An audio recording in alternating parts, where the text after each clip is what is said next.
อาจารย์ท่านพระครูอภิวัฒนวิกรมรองเจ้าคณะอำเภอผู้อำนวยการสถานีวิทยุมวลชนคลื่นสีขาวเพื่อชาวประชาเจ้าอาวาสวัดป่าเจริญ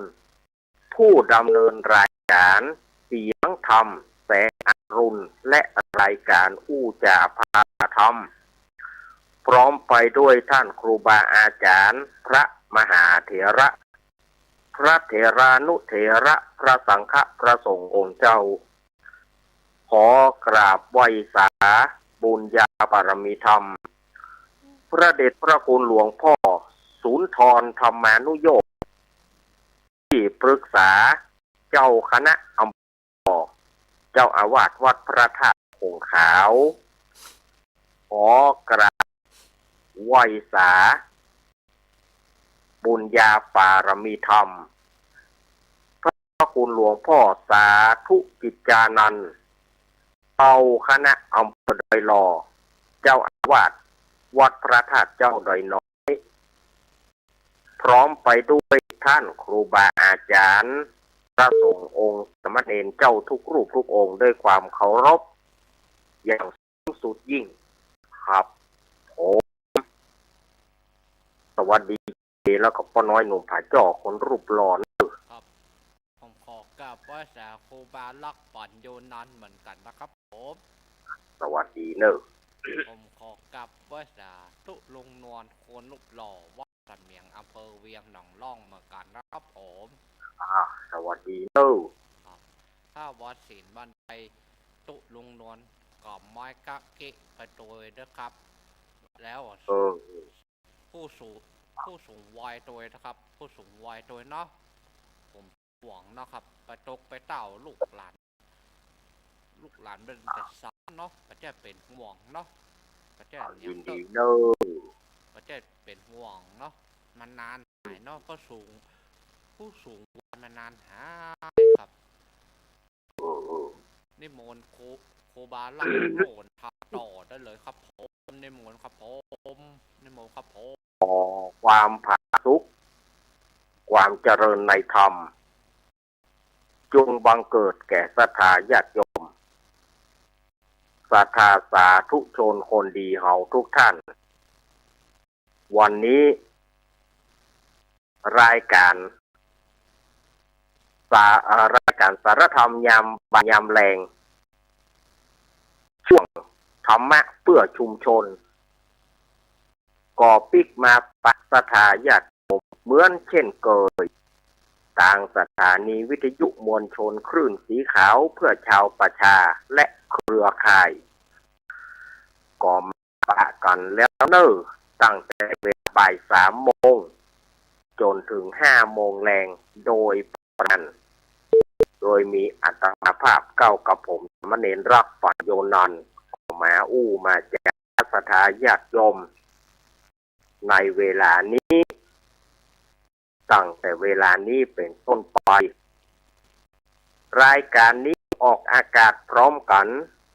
ทางสถานีวิทยุคลื่นพระพุทธศาสนาการศึกษาและวัฒนธรรม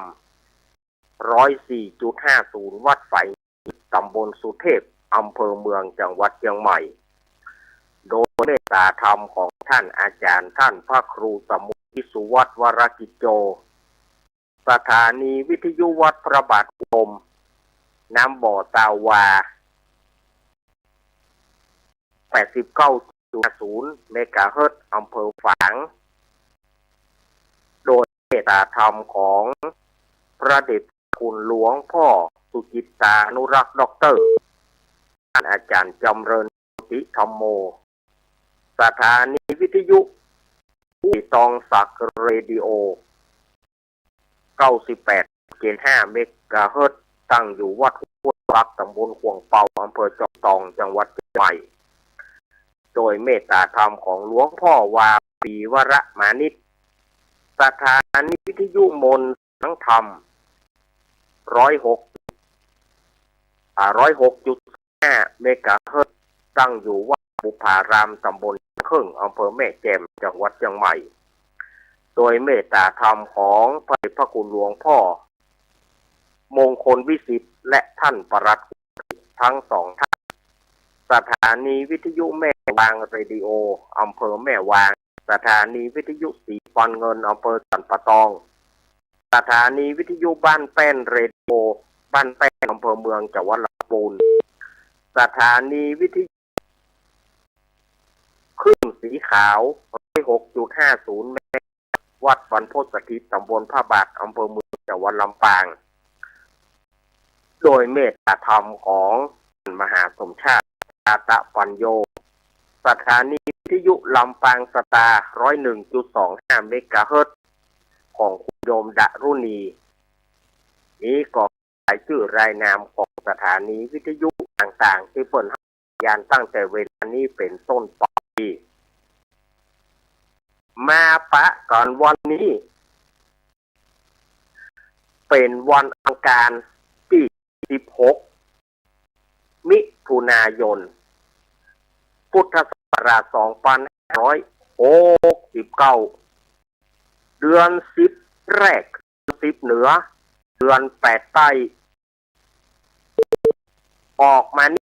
2ค่ำพร่ำว่าเป็นวันอังคารเดือน10หน้าเดือน10แรกออกนะเดือน8แรกเดือน10แรกออกละศรัทธาญาติโยมก็เพิ่มคำเดียวก็ได้เดือนหนึ่งคำเดียวได้เดือนหนึ่งเนาะวันนี้ธรรมาภาพจะได้น้อมนำพระธรรมเทศนาพื้นบ้านพื้นเมืองโดยจะได้นำธรรมมหาจารย์เวสสันดรชาดกกันที่หน้าคือการชูชกหรือว่าการจุจกฉบับเต็มวันนี้จะได้มาเทศแบบฉบับเต็มคือศรัทธาญาติโยมได้ฟัง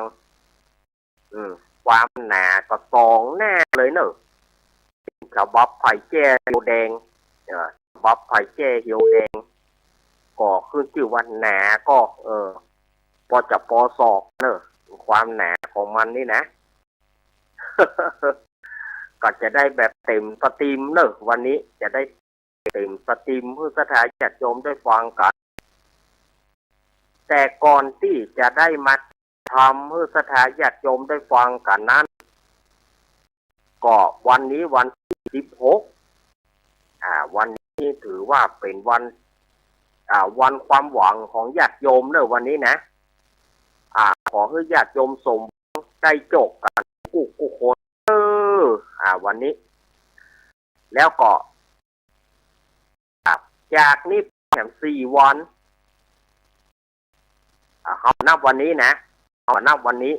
นับวันพุธไปก็แถม4 วันก็จะถึงวันที่ญาติโยมรอคอยกันมาตั้งเมื่อเบาละคือเขาจะได้รอเตียนจำนำพรรษาเตียนเข้าพรรษาที่สถาบันธรรมาภิวัตน์ตบเตินอำเภอแม่เมาะจังหวัดลำปางวัดของท่านอาจารย์สาธิตธีระปันโบวันนี้วันที่20เนอะก็วันเสาร์จะถึงนี่แล้วนะ4 วันเนอะศรัทธาญาติโยมก็เชิญชวนคณะศรัทธาญาติโยมไผจะไปร่วมทำบุญทำทานหรือว่าไผที่บ่ได้ไปก็ยกมือสาธุการกราบไหว้ฟังการไทยทอดทางวิทยุโดยคารวานคลื่น 104.50 เมกะเฮิรตซ์เพิ่นจะได้ไปถ่ายทอดคือศรัทธาญาติโยมได้ฟังกันฝ่ายที่บ่ได้ไปก็ยกมือสาธุอนุโมทนาบุญฝ่ายที่ได้ไปก็สาธุอนุโมทนาบุญด้วยกันเชิญชวนคณะศรัทธาญาติโยมนะเอาละศรัทธาญาติโยมต่อไปนี้อาตมาภาพจะได้เทศธรรมมหาจารย์ดอนชาดกกันที่5ว่าการชูชกหรือว่าการจุจกแบบเต็มสตรีมเนอะวันนี้จะเอาแบบเต็มสตรีมเพื่อศรัทธาญาติโยมฟังกัน ยาวหน่อยเนอะชั่วโมงนี้คงแล้วต้องชั่วโมงหน้าแถมหน่อย ต้องต่อชั่วโมงหน้าแถมหน่อยเออมันยาวพอสมควรกันแน่ศรัทธาญาติโยมเอ่ยแต่ว่าเผื่อศรัทธาญาติโยมอาตมายอมเหนื่อยสุขเถิดศรัทธาอาตมาจะเทศทำให้ฟัง ก็เจ้าภาพก็ตึงมดตึงมวลเจ้าภาพก็บ่เว้นบ่ไว้ไผ่ละเจ้าภาพก็กู้คนนั้นว่าได้จำเพาะเจาะจงว่าไผ่เป็นเจ้าภาพการเทศก็ตึงมดตึงมวลนะเดี๋ยวจะป่อนปอนเดี๋ยวจะป่อนปอนถ้าทำแล้วก็ก่อยป่อนปอนเพื่อบ่เป็นการเสียเวลาอาตมาภาพก็จะได้เต้นน้ำเศษธรรมศรัทธาญาติโยมได้ฟังกันเนอะเสียงก็บอกปกติสักเท่าใดศรัทธาญาติโยมเสียงก็ป่านะบัดเดียวนี่มันก็ตามไว้เสียงอายุนักเสียงมันเท่าไปอายุนักเสียงมันก็เท่าไปอดฟังกันไปเนาะสืบสร้างสืบซ่อนสืบสารภูมิปัญญาของครูบาอาจารย์ที่เปิ่นฝากประสิทธิ์ประสาทเอาไว้เพื่อไว้เป็นแนวของพระสงฆ์องค์เนนที่เปิ่นสนที่จะเรียนการทำอาตมาภาพก็เป็นหัวนำเรียกว่าเทศเป็นแนวทางเทศเป็นแนวทางเพื่อแก่พระเนนในอนาคตการภาคหน้าเอาพระอาตมาจะได้เทศธรรมมุสธาญาติโยมได้ฟังกันนะโมตัสสะภะคะวะโตอะระหะโตสัมมาสัมพุทธัสสะ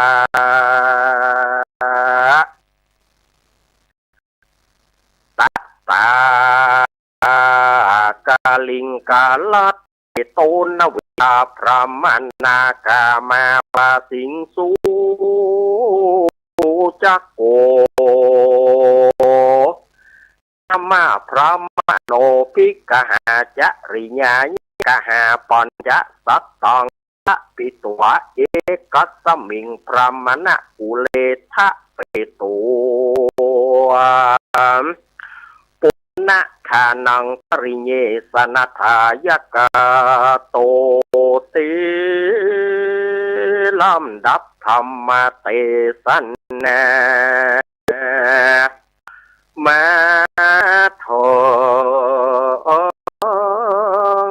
จุตะผูกทวนแห่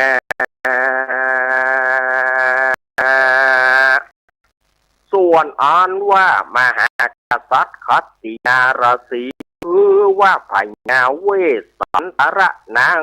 ตีเจ้าจาลีแลนหาสี่กษัตริย์ราปาก่อนไปบวชเป็นตาภาษาอยู่ในวังกัตปปตากิลีปายยะตาและมีในกาลเมื่อได้ดังอ่านตาในกาลยามนั้นยังมีพรามผู้หนึ่งชื่อมันว่าโจจักะตามว่าอันดีลีแต่เดิมมันอยู่สาวัตถีเมืองใหญ่ไฟมาวู่ไม่เกหาจะไปตามปริโภคาเครื่องบริโภคก็มาเป็นทุกเศร้าทุกโศกแต่เดิมมาถึงเมืองรัฐากาลิงกาลาพรามเท่าก็มาสั่งเขาว่าแทงโตนที่บ้านคุณวิทากาโจจักะพรามยินลำบากตกทุกแง่เข็นจอจะเดินเสาะแสวงขอจะใจก็ได้เข้าของอันจัก ไปประมาณ100 กะ 5 พันจัดเป็นอัตะแต่ได้ว่าใดปันเงินทาราที่จักลำดับมาแต่ตนได้40 กำชื่อว่า100 กะ 5 พันเหือนแห่งพรามนั้นว่ามีเอาซ้ำเอาไม้เป่าหนุ่มมาแฝงแย่งแม่มาคืนแกว่งหางก็ไวเมียวไอก็เฟือนก็จ้ายจักที่ไว้ยังทงคำก็บ่ได้จักเอาไว้บนผู้พรามก็มาว่าเป็นจ้องจักเอาไว้หน้าปองมันก็กลัวโจรมาลักโจกมันยิงปกเอาคำไปเสาะนำไปฝากไว้กับขกุลขี้ไรบ่มีสางเท่าหวังใจไฟหอยอย่างนางสาวน้อยจริงริงอันเป็นลูกยิงผู้ร้ายการวางฝากไว้แล้วจักไปขอแถมเล่าก็ว่ามาถามหาของเก่าตนนี้ไปเมินสาร่ำพร่ำใจหลายปีหนีไปเมินหลายกว่าเขาก็จำว่าเบื่อมอนจิ้งไปทงนาทอน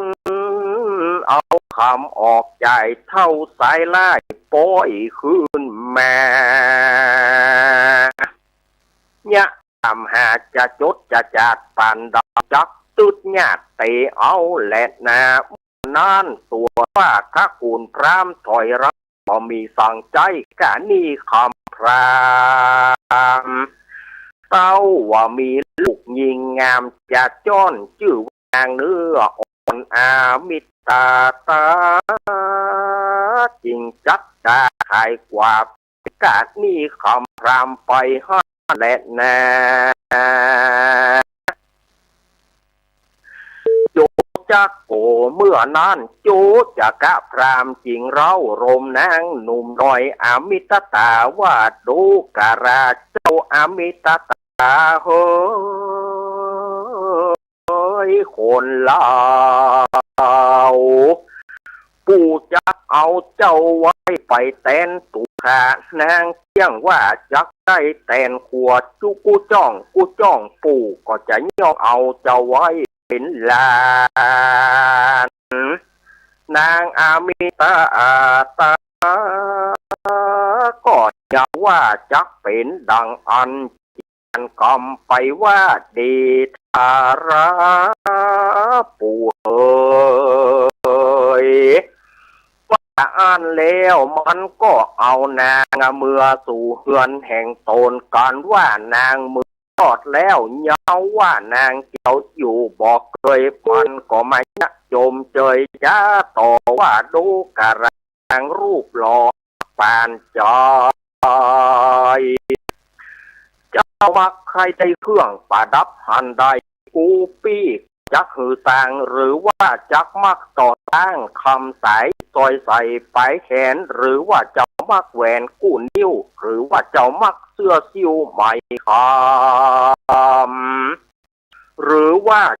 มักจำปาเทศหรือว่าเจ้ามักจุมปูวิเศษกับภาษาเป่าเทศจงหรือว่าเจ้ามักสิ้นตำรงตาใหญ่กูปี้จะหาหือใดจุอ่านแล้วตั้งนางไว้เป็นหลานเท่าละหวานลื่นเล่นเงียบบีบเน้นเป็นเมียเท่าตาเรียเจยจุ่มได้เมียหนุ่มตกสะพันและนางอามิตาตาก็ประกอบไปด้วยวัดปฏิบัติมันรับเด็กลูกเจ้าปั้มเรือนผัวเท่าจุวันนำสวนว่าพรามตั้งหลายฝูงอันเป็นสามีกะอ่อนนางอามิตตาหนุ่มน้าวปั้มเรือนผัวเท่าข้ามเจ้าหนอแรงไงเขาเสียได้อยู่บ่ได้จริงไปอยู่ที่ไกลด่าเมียเขา ว่าดูการานางเราดังคือมาพามาดบอกปะถากฮักษายังตู่ข้าตั้งหลายตุกเจ้าบ่เหมือนนามิตรตาหนุ่มเอาเรือนผัวชื่อว่าจูจักรพรามนั้นจะยามนางพระมณีตั้งหลายก็มาเจียนจาก่อนว่าดูการาสหายตั้งหลายเฮ้ยไหนกาละอันเมื่อก่อนผัวเฮาก็บ่ฮอนว่ากำให้สักเตื้อดีหลีตั้งแต่อีการะที่นี่ผู้นี้มาอยู่บ้านผัวเฮาแต่ว่าขี้ด้านดีหลีเอาจักปากันครับเฮือมันเนียนจากคือมันพรากสิยังบานนี้เตอะว่าอ่านแล้วเขาก็ไปพระสุม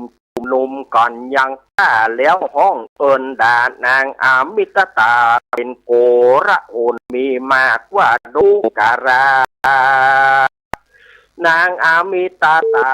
าโหยพ่อแม่มึงนางฝูงตาย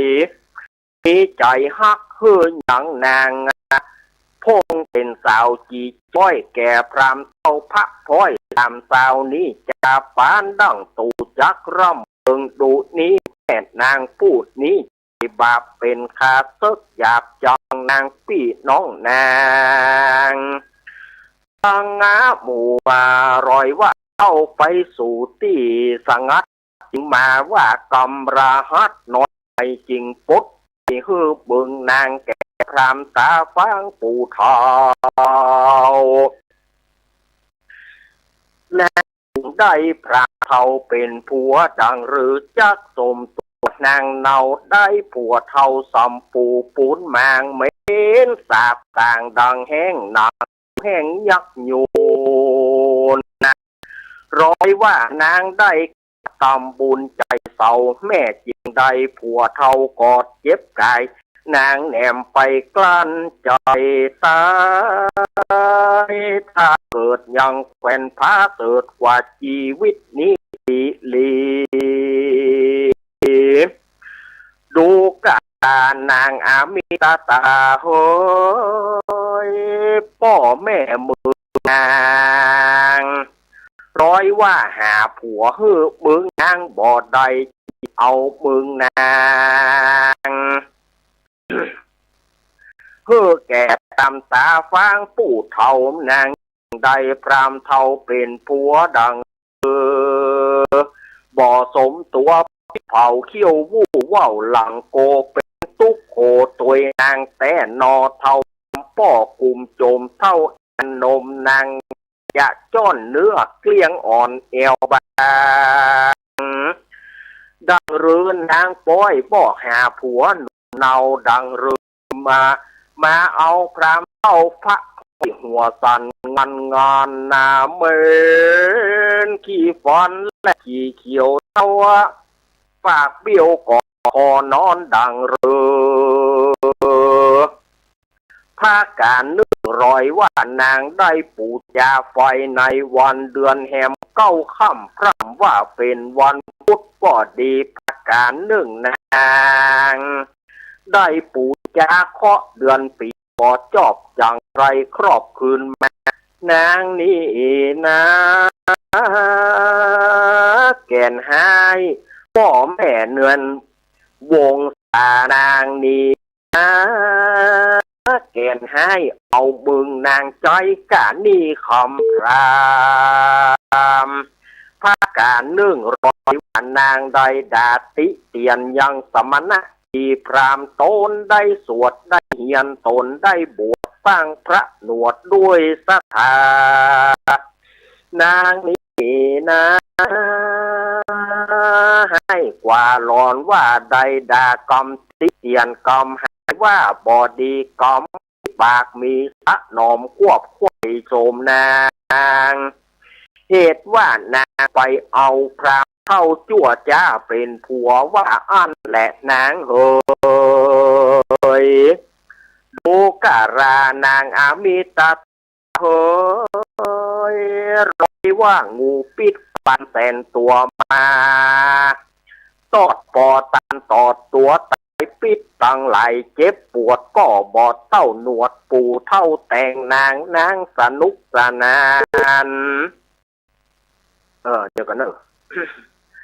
อันว่างูปิดปานแสนตัวมาตอดปอตันตอดตัวตายปิดตังไหลเจ็บปวดก็เต้าหนวดปูเท่าแต่งนางไปสนุกสนานกับผัวเท่าร่วมก่อมเจ้ายามนอนเท่าหัวเข่าป้อนจุกโจมแกมปุ่นย้ายแย้มแก่หลีว่าอันและนางเฮยอันว่าผ้ากาซึ่งอันว่าหอกคมบางแตงแผ่วรอยรอดก็บ่เต้าพรำเท่ากอดตีเกี่ยวยามเมื่อพรำเท่าเกี่ยวก็กอดแขนซ้ายกอดคอนางแก่นปูนมางวะโวแก่นปูนมางในโลกปูนไข่ไอวะโวกต่างนางแก่นปูนมาปูนนายปูพระไม้มายาขี่ยาอันหยอกเล่นยาบีบเน้นไปมือจะตือพระพ้อยกำตันร้อยปูนไข่หัวตั้งโดยผัวเท่าแก่เที่ยงจักมีแก่ตีใดยิงเอาตังลายแม่นมีตุกเต้าฟ้ากันได้หันหน้าผัวหนุ่มใจก็มาตุ่มเจยบาน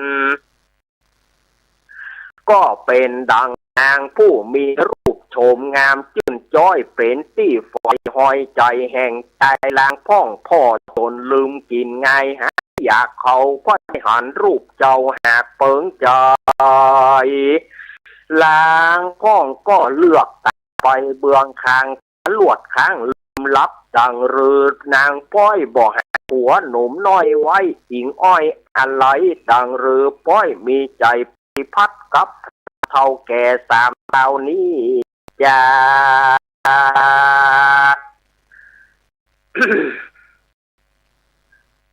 ยิงตั้งหลายพงเป็นสาวเจ้าไพ่บ่หอนเอาเอาไว้เป็นเจ้าดังหรือดีเปิดดังเจ้าบางห้างและเป่าตั้งหลายจักดานนางตุกข้ามเจ้าว่านางเอาบัดเทาไว้เป็นเจ้าดังหรือนางจุ่งหนีคืนเฮือนแห่งเจ้าพวกหรือว่าจะไปสนุกสนานกับผัวเท่าดังหรือนั้นแต่นางพระมณีหนุ่มต่างลายก็มาด่าก็หายว่านางอมิตตานางว่ามัทะอยู่ได้นางจริงร้องรำไห้ติวไห้รีบมาเฮือนจูจากกะนำก็มาเจือนตาพอหันฮักห้องให้ล่อมาหาอดเวทนาป้อใดจึงไปอยู่ที่ไกลจะถามว่าดูการานางามน้องปิดเจ้าไปได้ยินคำแสบไม่แต่ที่ตั้งได้เป็นสารได้ยิงร้องไห้นี่แม่นี่หรือว่านางไปจกห่วงไม่แต่นหายไล่คบมือหรือว่านางไปจกยังห่วงไม้แต่นจีใจไล่คบมือนางหรือว่านางไปจกห่วงไม้ดูผู้นั้นไล่คบมือนางหรือว่านางไปจกห่วงไม้สร้างงูจองอ่างสร้างร่างขึ้นง่าไม้คบปากคนมาพาจนตานตอดมาโจกอดตีนมือหรือว่าเจ้ากูไปเข้าถ้ำงูเหลื่อมเห่าหอมอันที่ตัวยาวการปองตังน้อยเงือกและลานงู มาจูรู้ไล่ตอนเจ้าแม่อ่อนคิงบางนางจอมพางอีลุงเฮยพี่บอกดังที่ว่ามานี้ร้อยอีผีพายอีข้าเฮือนวายตายต้องเผาเขาปุดมาด่าตั้นเมียกูเพราะเอาหันเมียกูงามหนุ่มเนาเขาหันกูนี่เขาปากันไปเยาะใหญ่ด่าเมียกูแลกาดังกูจักเปิงดูนี้ร้อยว่าอีจี้ปากจ้างว่าให้หาคุมกำบอกก็อีตาดำปากกวางผัวมันเลิกร้างตั้งหลายทีบ่อันก็อีสีผู้มักจูมันจะหูโกนยาแฝดหลวงหลายบ่อันก็อีผีพายแม่กายังเต้นกำเกี้ยงดังพงลีบ่อันก็อีเพรียเมียใส่โป้งเข่งใหญ่ตาหวงบ่อันก็อีตาอีดวงเมียพรามตาเหลือกบ่อันก็อีซากเลือกนมยานบ่อันก็อีวานใจเกียดให้เพศเหลือผีบ่อันก็อีมีเมียพรามน้องเก้าผมจ้องคุยลุยลายบ่อันก็ผีพรายอีผีไอเมียพรามงี้เก้าผมมันคุยดังคนแป๊กบ่อันก็อีซับปะแจ๊ะนั่งแจ๊ะแม่ก้าปากกอกปากหายปอกเปียงผีบ่อันก็อีลิกแม่ก้าฮะเกียดกาปากแข็งจางบ่อันก็อีคำบางผัวขี้ค้านเขาว่าต้านปอกบ่อันก็อีว่าตาเลือกบ่อันก็อีสับปะแจ๊ะส้มข้างก่อนมันย้ายย่างทางทะขาบ่อันก็อีจกงกมีตามปูลกห้างมันสูงศกแม่กาถั่วเน่าให้กว่าเก่าป่าหื้อเสียบ่อันก็อีตาเพรียปากเปียเขาก็ปากันไปยังแต่ท่าด่าเจ้าแม่งามกูบ่อันก็อีนางเบือนผู้บ่งามสากเป็นขี้ขาดตั้งตั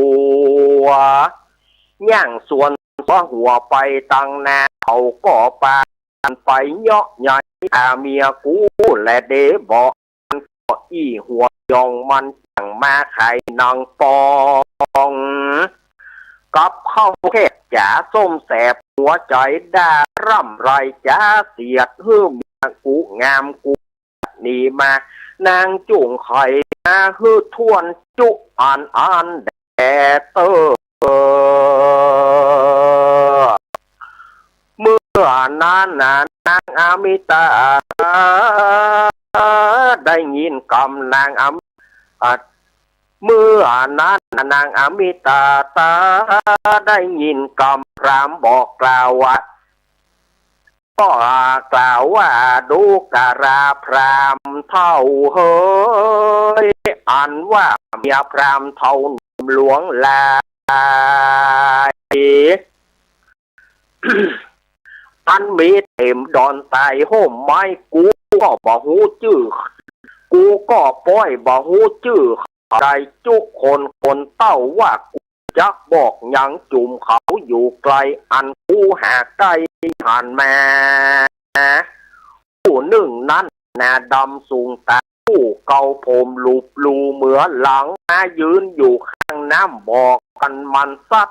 ล่อวัดกูผู้หนึ่งเขาสู่บูดังเมียวนั่งนาดังเมายาหูกลางกาฟังสันน้อยมันจังมาอ่อยกำสาวผู้หนึ่งนั้นนาต่างเขามีสักยาดำล้วนขนาดเปียงกาเต้า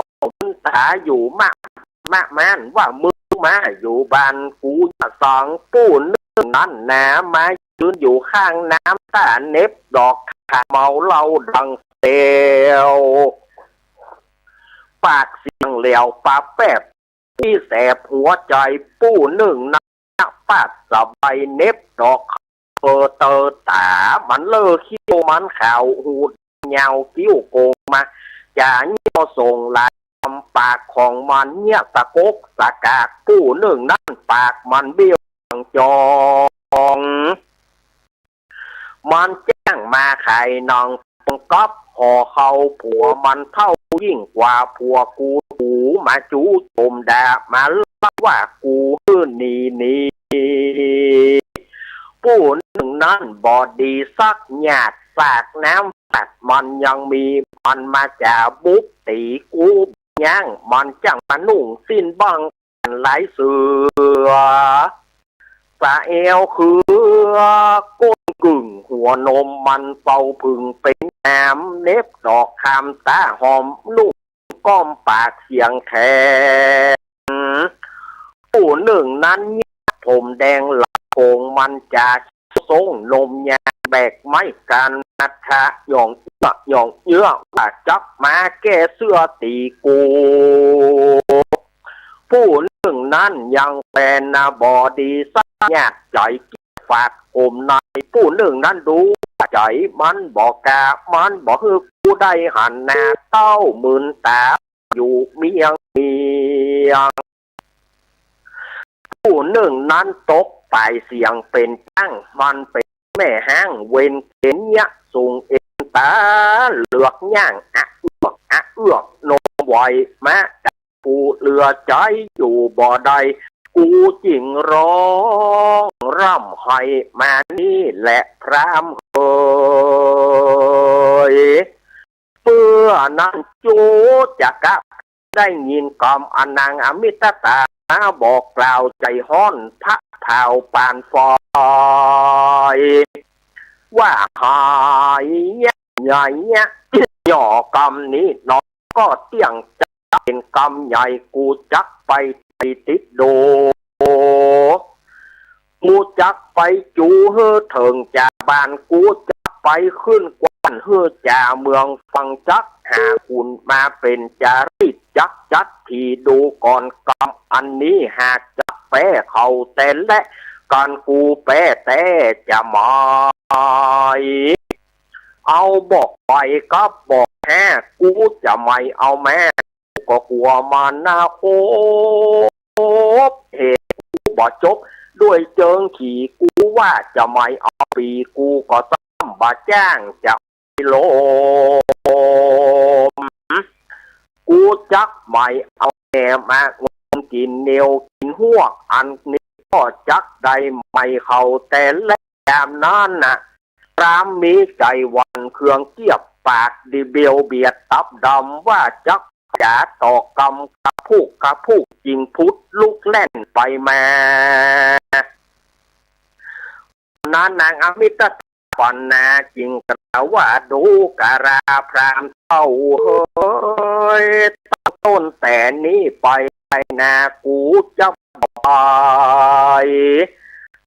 น้ำยังตาติ้วให้กว่ามาเหือนเพราะว่าพรามมาเบือนลุ่มด่ามาว่ากำสหาวว่ากูยังสาวจีงามอุ่มป้อยมาป้อยว่าเป็นมีพรามเท่าหลังโคแลนามะมิตองอักลากอมมังมะมิตองสุจามหาติเมื่อนักจูจักะจริงจากกอมน้ำจิงอ้อยจากกอบนางแม่น้อยอามิตตาว่าดูการานางแม่น้อยอามิตตาเฮ้ยอ่านว่าการอันไปอันมีอยู่ในบ้านจุแห่งนางอย่าได้ตกแต่งกระตำเจ้าอย่าได้จำนำตกแต่งอย่างน้ำกินแห่งทรงราปีจักไปติ้วมาเฮือเต็มหาเพื่อนางท่าอาบอยู่ในเฮือนเราราแต่เตอเมื่อนางอมิตาตาจริงกล่าวว่าดูการาพรามเฮาเฮ้ย ขออย่าให้กูได้ไปเกิดในขกุลอันใดจุกแห่งใจผู้เท่าตกแต่งกระทำการเมียสำราญป้อยเฮืออยู่เฮือพรามเท่าอาบน้ำต่างก่อนอ่านว่าขับอันนั้นขออย่ากูได้เกิดเอากำเนิดปฏิโสนเกิดเป็นคนเป็ดพรามจริงรู้เหตุนี้แต่ดีลีกูจักเตียงจักก็อยู่ในพรามเท่าปู่ปอสองพิว่ามือก็ปองหายไปหามาใจยังขาช่วยใจป้ามเรือนกูเตียงจักก็อยู่ในเฮือนพรามเท่าปู่ปอสองแหละนะเมื่อนั้นโจจะกะพรามจริงจากกำงามจริงอ้อยจากกับแม่น้อยอามิตตาวนาทิเตสิปะนังดังนี้ดูการานางอามิตตาเฮยอ่านว่าศาสตรศิลป์และทิปกูลนะกูปี้ก็ได้เฮียนหล่อเฮือเป็นคำกูปี้ก็บ่ได้เฮียนหล่อกากเที่ยวเฮือเป็นคำกูปี้ก็บ่ได้เฮียนหล่อต้องแดงเฮือเป็นแน่กูปี้ก็ได้เฮียนหล่อกากเที่ยวเฮือเป็นคำกูปี้ก็บ่ได้เฮียนบ่หูนอนคดคู่อ้อมเตาไฟไอคุกขากอันนี้หากจากการจักเหิงนั้นสะน้อยอันว่าฟ้อนแปรเปิงโรคขึ้นฝนตกใหญ่ยงกระดงกับอาบขึ้น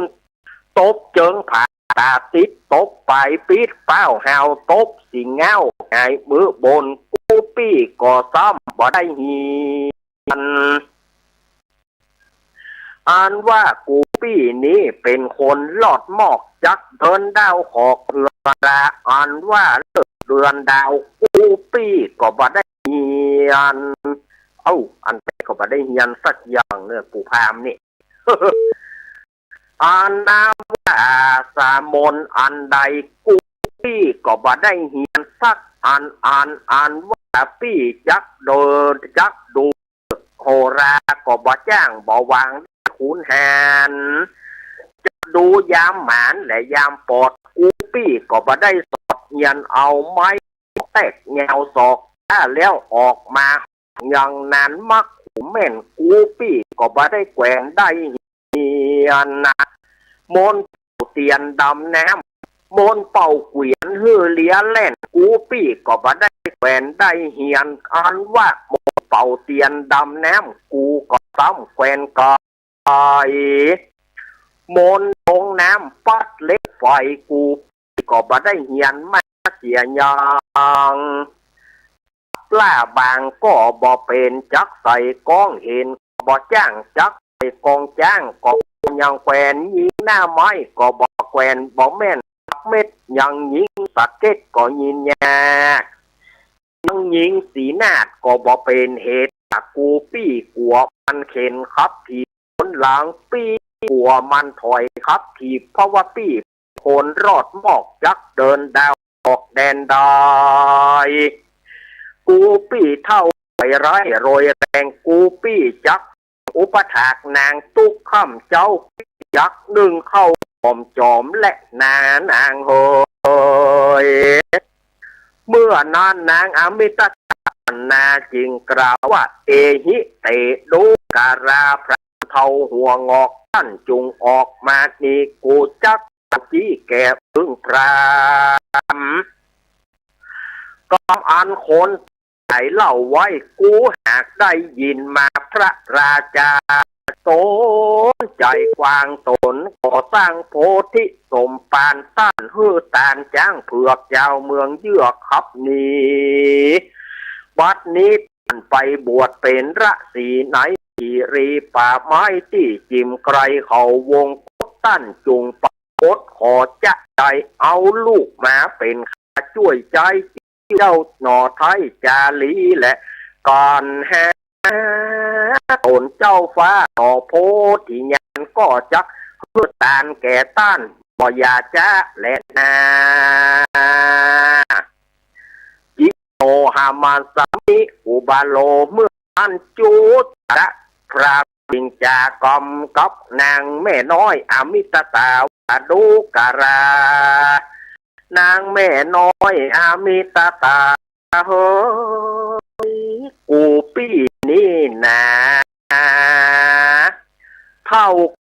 ยิ่งนักหลังก็ฮักโอนต่างก็ไกลกันปี้ไปก็บ่หวังจักรอดแห่งน้อยก็มาหอดไตหิวอันนึงก็มาเป็นไตกับม่วงจางเมื่อยสองขาจุวันยามโหนต่างก็ริวรี่กูปี้ก็บ่ฮู้ตึงต่างดีอันนึงทักมีราจะสีแหล่ย่างเขาอยู่สองกับข้างโหนต่างเขาจักมาข้างละลาบมาก่อนกาบเอานางย่างเอาอย่างงอย่าเกียดอย่าจากำสมเสียดหัวใจกูปี้กูเท่าก็จักขยุยขยายใจที่จิ้มใกล้กันนางและนาเมื่อนั้นอมิตตาจิงกล่าวว่าดูราพรามเฮ้ยใจใดชี้ด้านโหดอยู่แต่บ้านบอดตอนเขาตามถึงสนามลบเลิศฟอนฟัดอ่อนว่าใจผู้นั้นข้านพระมีมึงพรามบอดีจัดข้านโหดแต่บ้านในเหือนต้านยังก็ตันเจือนจากบ้านนะเท่าขี้ข้านกัวตายพี่ว่ามึงบอกคงไปมาจะใจยังขาช่วยใจป้าเหมือนกูตั้งจักบ่อยู่จักละพรามปู่เหือให้วอนได้ยามใดอกพรามจักแต่กูจักแรกคงกว่ายังตุกแสนโศกมึงเตี้ยงจักให้วะโวกไอเหือนแย้มต้นมีเดือนจีปีใหม่กูจักหวีผมใส่มานุ่งปืนกาฟ้างามพองดอกคำพองจุวันตันกูจักเลี่ยลวนคำและดอกไม้พักปีนไว้โจโกงกูจะโงด้วยใจหน่อยจักฮือเขาได้อิงอ้อยสงวนใจพรามจักไปกูก็บ่ได้จักร้องหักหิวนักหลังต้านฮักก็จักฮักก็จะฮักแถมเล่าให้กว่าเก่าร้อยเต้าแสนตีนาตะโอตัวว่าจูจะกะพรามแบบบอยอยู่บอดยินนาผัวเท่าเมามัวเลยกามารักเอาอำนาจอันตัวเมียเยาว่านางจักไปเสียบ่อยพรามเท่าปูจริงกระภรยาทางเมกาโลเตเมื่อนานป้าดูการานางอมิตตาเฮยนางอมิตตาเฮยมึงนางจุงไปด่ามาวอยยังเข้าตาและเข้าทงใส่ตังเข้านมเด็กงากับน้ำเพิงใหม่ซ้ำของกินใส่จุอันปี้จักไปผุนผ่านแม้จะยังขาช่วยให้ป้อมเรือจะแลเมื่อนั้นนางอามิตาก็มาโนมานะแต่งเสาะใจยังเข้าใต้เข้าทงใส่ตังเข้าสตุพงกับเขาสตุย่อยอันเป็นน้ำเพิงใหม่กับเกลือใส่ตังเขือและหมากถั่วใส่ตังเข้าอัวและจีนยำใส่ตังจักจันผงและแมงดาอัวตังหอมบัวและหอมเตียมใส่ตังสาเหลี่ยมกับแห่ใส่ตังพรากเล็กฟอย ใส่ตังตะไหลน้ำเต่าเปื้อเฮือพรามเท่าเอาไปกินโหดต่างแล้วก็เอามาวางไว้ที่ไกลเปื้อเฮือพรามเท่าบาปไว้ไปกินและนั้นแล้วก็กล่าวว่าดูกาพรามเท่าปานตายเฮ้ยอันว่าถุงปลาอันนี้นะอันใหญ่มีสับปะของกินใส่จุอันนะมึงจุ่งเอาไปกินเอาไปรับประทานเอาไปบริโภคเอาไปแหกเลือดให้ไก่หูดเน่ากันกินแล้วก็ต้องตายเหียเตอะปุพรามเฮ้ยโอ้หักกันเหี่ยวแต่หักกันดีทอกสถาญาติโยมเฮ้ยโจจากกะตามก็มายศเอาเฮือนอันลุกอันคร่ำที่ใดมันต่ำมันแปลงคือสูงประตูอันบดีมันก็แปลงก็จ้าเปียกร่าเนี้ยตะกูแล้วก็ฟังเข้าไปป่าหาหลัวมาค่ะคอยคือเมียนอนหนุ่มน้อยดังไฟแล้วติ้วไหแตกวากก็เอาไปตักนะใส่ในภาชนะเพื่อเต็มภาชนะผู้แห่งตังฟุ้งแห่งและฟังหายภาการนึ่งฝากับเล็กไฟอันมันหักเอาใจกระตังไม้สีฟันแล้วก็ท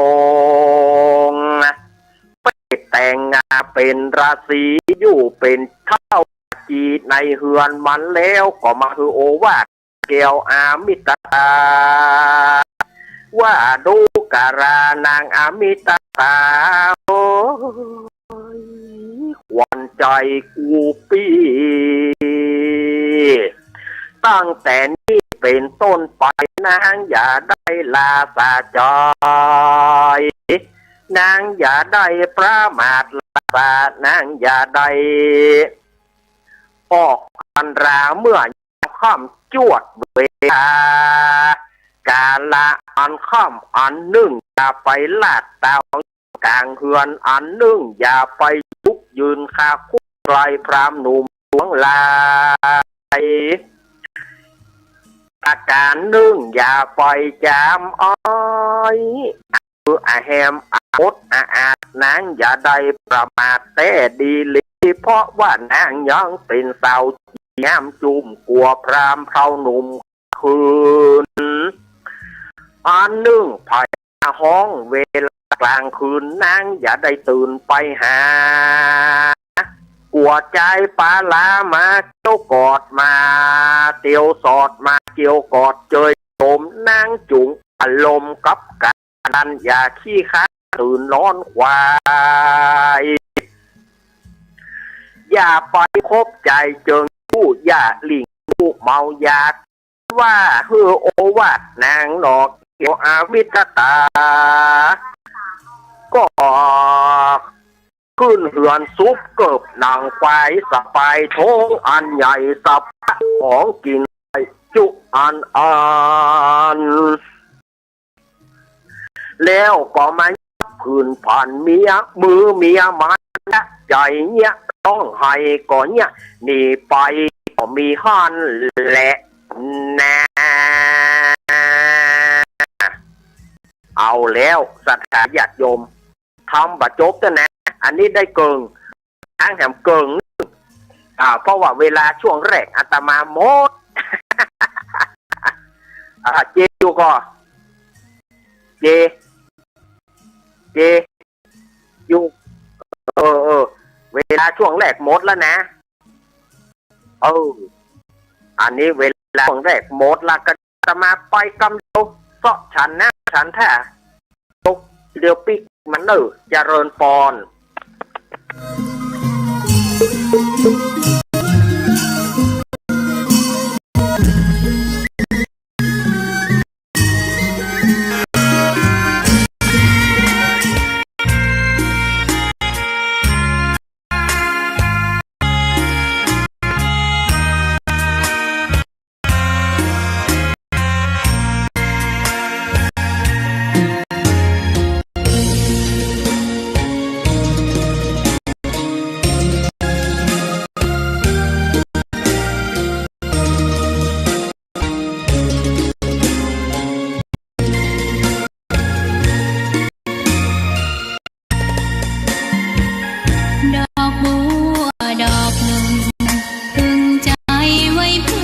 บูชา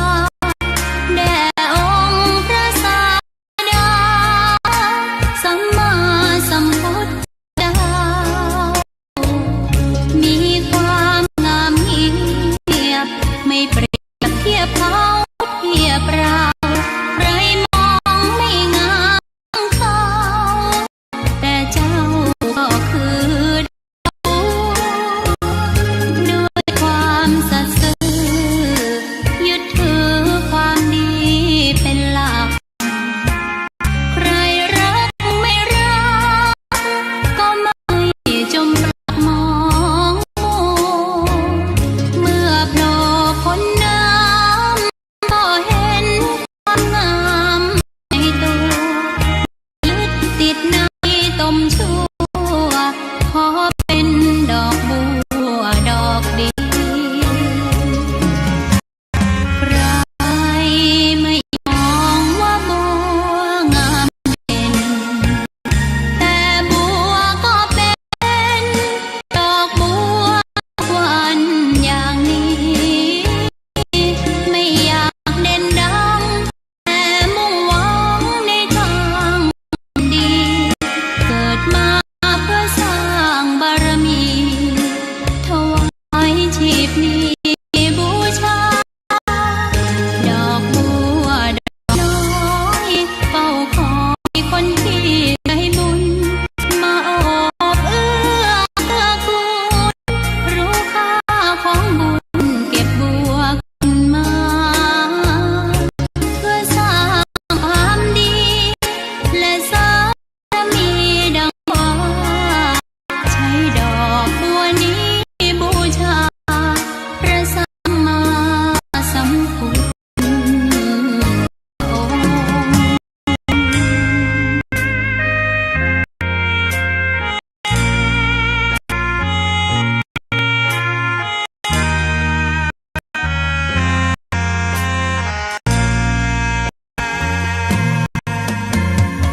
ใครไม่มองว่าบัวงามเด่นแต่บัวก็เป็นดอกบัวทุกวันอย่างนี้ไม่อยากเด่นดังแต่มุ่งหวังในทางเด่นดีเกิดมาเพื่อสร้างบารมีถวายชีพนี้บูชา ดอกบัวดอกน้อยเฝ้าคอยคนที่ใจบุญโอบเอื้อกูลรู้ค่าของบุญเก็บบัวขึ้นมาเพื่อสร้างความดีและสร้างบารมีดังว่าใช้ดอกบัวนี้บูชาพระสัมมาสัมพุทธพระอง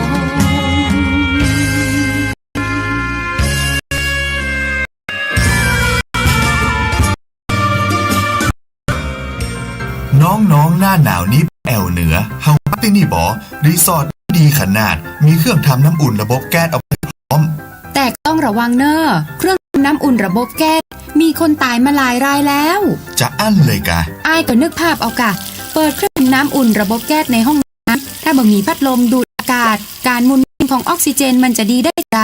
ในเมื่อการเผาไหม้บ่สมบูรณ์ก็การสะสมแก๊สคาร์บอนมอนอกไซด์สูดเข้าไปมันจะไปจับกับเม็ดเลือดแดง และทำให้เม็ดเลือดจับกับออกซิเจนได้น้อยลง เมื่อออกซิเจนมาถึงปอดก็จะย่าให้คลื่นไส้เมาหัว หายใจยากจนถึงขั้นเป็นลมและก็ตายได้ โดยเฉพาะคนที่มีโรคประจำตัว เช่นโรคหัวใจ โรคเลือดจาง หอบหืดถุงลมโป่งพอง โรคความดันสูง ซึ่งจะมีโอกาสสูงกว่าคนอื่น น่ากลัวเนาะ มันก็บ่ถึงขนาดนั้นเอาหูวิธี คือถ้าอาบน้ำด้วยเครื่องทำน้ำอุ่นระบบแก๊สดีอาบเกิน10 นาที จะต้องเปิดพัดลมถ่ายอากาศ หรืออากาศถ่ายเทได้ดี อันนี้ก็จะช่วยได้นัก ถ้าหมู่เฮาแค่หูข้อมูลเพิ่มเติมโทรสอบถามได้ที่กลุ่มสื่อสารความเสี่ยงพัฒนาพฤติกรรมสุขภาพสำนักงานป้องกันควบคุมโรคที่1เชียงใหม่053-140-74-6หรือสายด่วน1422จนเครียดจนเครียด กินเหล้าจนเครียดกินเหล้ากินเหล้าจนเครียดกินเหล้าจนเครียดกินเหล้าก็เลยยิ่งก็เลิกสิเหล้าจนเลิกเหล้าเลิกจนต้นคำพรรษานี้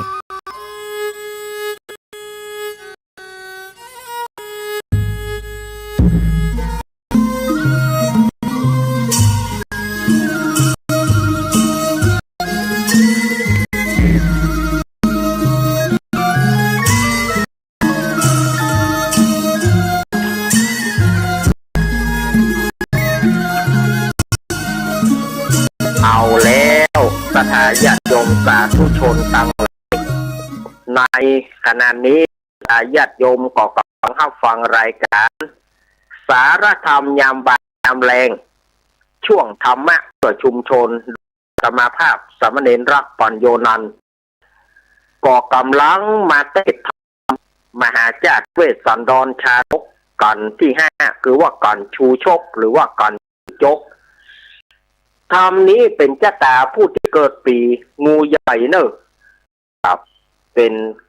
ชะตาคนที่เกิดปีมะโรงงูใหญ่เตะได้เกิงสายญาติโยมเรือแฮมเกิงเนี่ยโทษถ้าบัตันเปิดสายก็จะไปว่าสถาญาติโยมถ้าสมบัตันได้เปิดสายนะ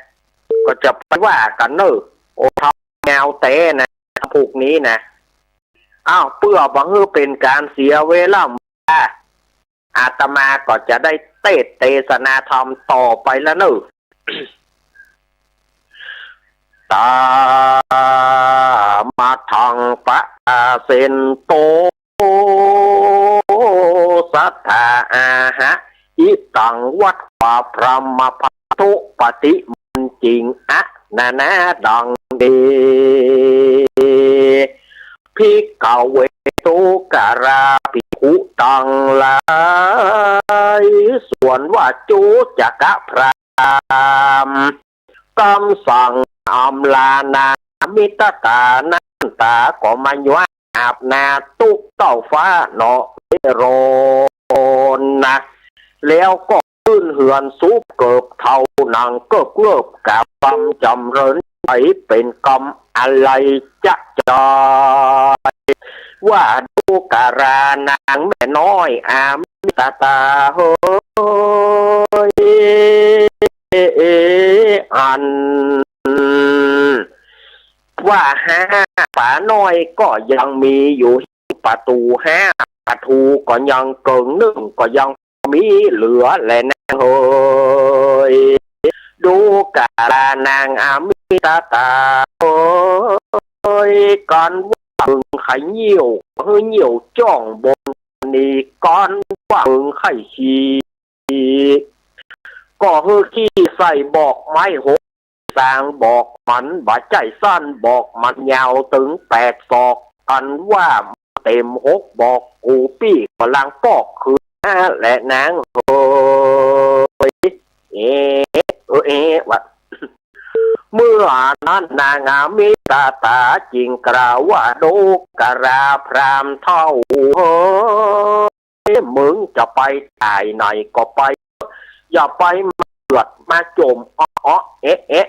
อุ้มอ้ำอันใดมึงจุ่งรีบไป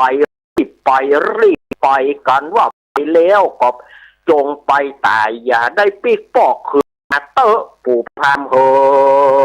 ยเมื่อนั้นโจจักะพรามก็สบายโถงห่อเขาไม้เต้าไต่เต้าตึงแล้วลวดพึงลงเฮือนไป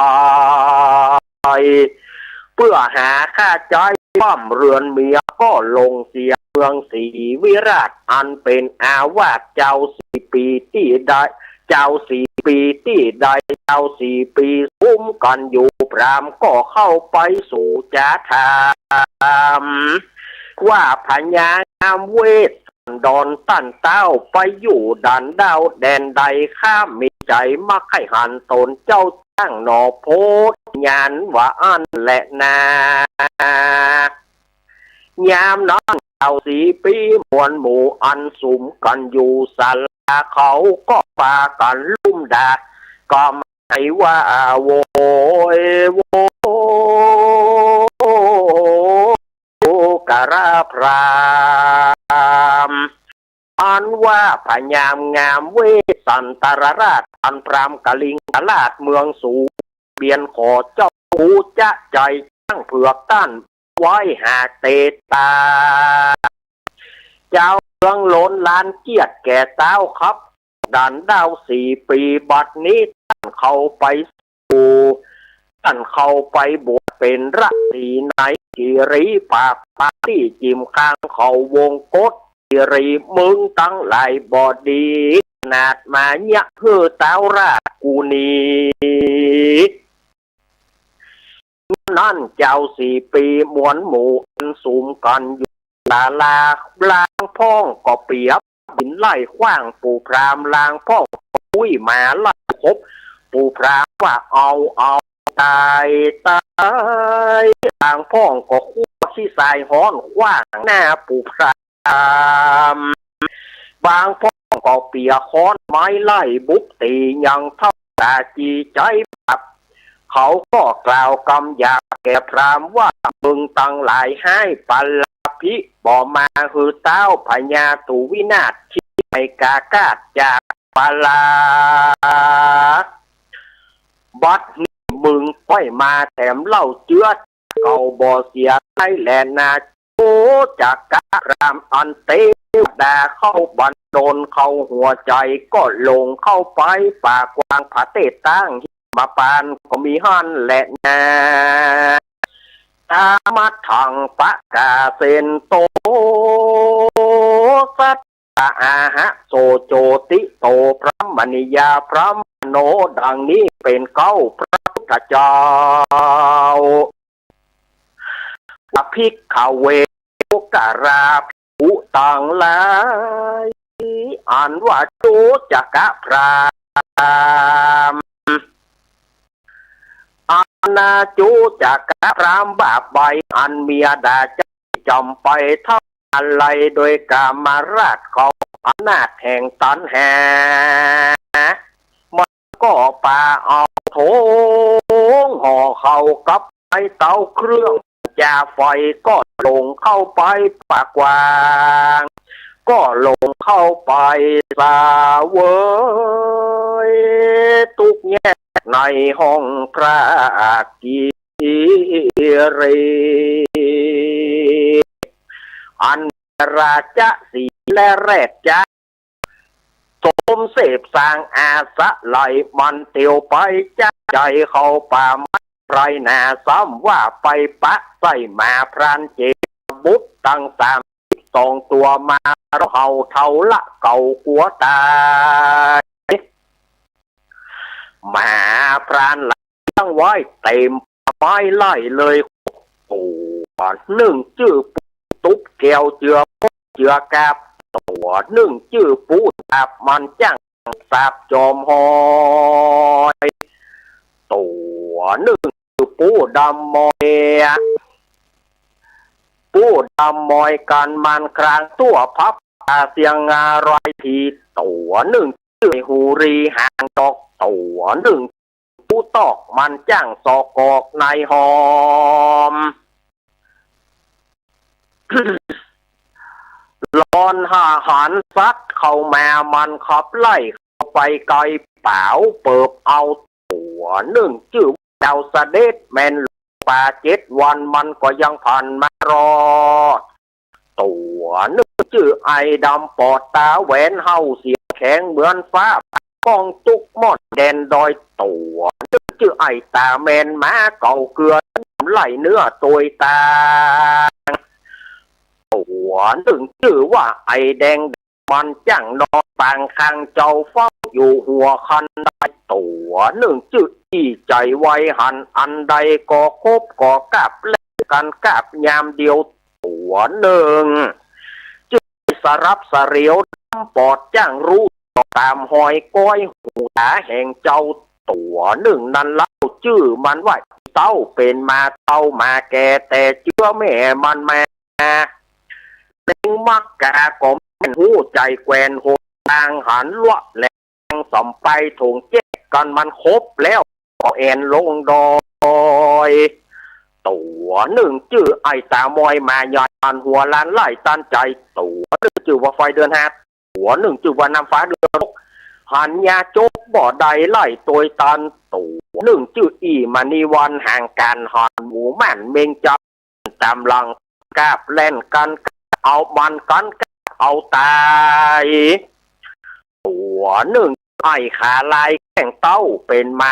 เจือกบเจือกาบเจือมาหยาบแควนแหงตัวหนึ่งชื่อว่าอีแดงเจ้ามันรักมันแปลงผูกเอาไว้มาตัวนี้ใจประโยชน์ได้จุอันสี่ตีนมันยันหาองเต่าปากมันเห่าเล่นตามหาหางเพิงหางหางมันซุกซอกเข้าหูมันก็มาเงียงหาเจ้ามันเรียบมาอเนกประสงค์โอ้ไผได้เจือมันนี่ ตัวนึกชื่อว่ากาจะเรียกเล่นตารองตัวนึกชื่อว่าคอมเครื่องคาบเล่นกันกาบสุมีตัวนึกชื่อว่าไอคามาไอมีจอมจ่อจ้างหุ่มหล่อคบเสือตัวหนึ่งชื่อว่าอีคำเกลือคนหยาบกันมันได้กันกาบแล้วบ่สวะบ่วางเอามีดเอามุยมาง้างกลางมันจึงจักออกได้หันปูเข้ามาไกลสะลืดเข้าโคกทงตัวหนึ่งชื่อว่าแสตาวงธานีไหววาดตัว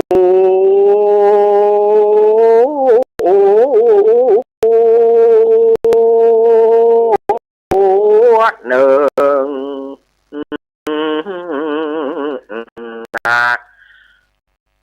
จือ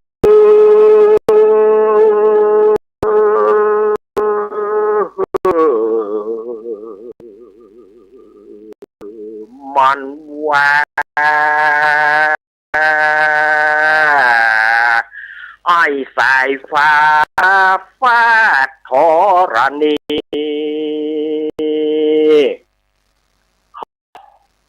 เกือบมรณภาพราชทายาทโยม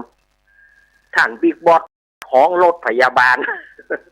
มาเอากำเนิดไปมาตายนี่เนอะ โอ้บดีเนอะสดายโยมเนอะโมมาดี32ตัวมาร้อมเห่าเท่าละเก่าขวดไอ้มันขายุยขาใหญ่ขึ้นต้นไม้สานต้านแต่ยานตกไม้กวาดเอาวาวตกมีก้นมันตีอยู่ปึงปังสองมือมันยันแง่สองตีนมันแง่เก่ามาเก่าปอกย่อคืนหลังจับแม่ผู้ดำห้องเพลงเทคว่าฮือมันก็มาเร่งมือแถมเล่าให้กว่าเก่าผีตาวอมันก็ไปเกาะกิ่งปุ้นไปกิ่งเพศเกาะกิ่งเพศไปกิ่งปุ้นกิ่งดิบมันก็บอกเกาะไปเกาะกิ่งแห้งกิ่งตายสุมาเตอร์ขี่กำผ้ามันออกน้อยเต้าขี้ควายมาตั้งไหลมากินก็บ่เสียงมันก็มานับผมแม่ว่า1 2น้องสึงแม่อีงดแม่อีงะแม่อีงอดแม่อีแงะแม่อีเนาะแม่เนะมาแม่แจ๊กก็มี32ตัวปกติน้ำนอนนาพระก็มายุพ่อทงอันหัวมันก็หันหอมบัวเหี่ยลุยลายมันก็มาห้องวกูลางมาตายกลางป่าไม้นี้แหละนาวายถงสบายกูก็มาพุดมาขาดกัดเสียกูจะไว้ห้องหลังกูหายไปโอ้ยน้อกูลงพี่ว่าก่อลางมา มากลางป่าไม้ละนางอมิตตามาเป็นไม้อยู่ลุ่มหลังและนายามานั้นพราม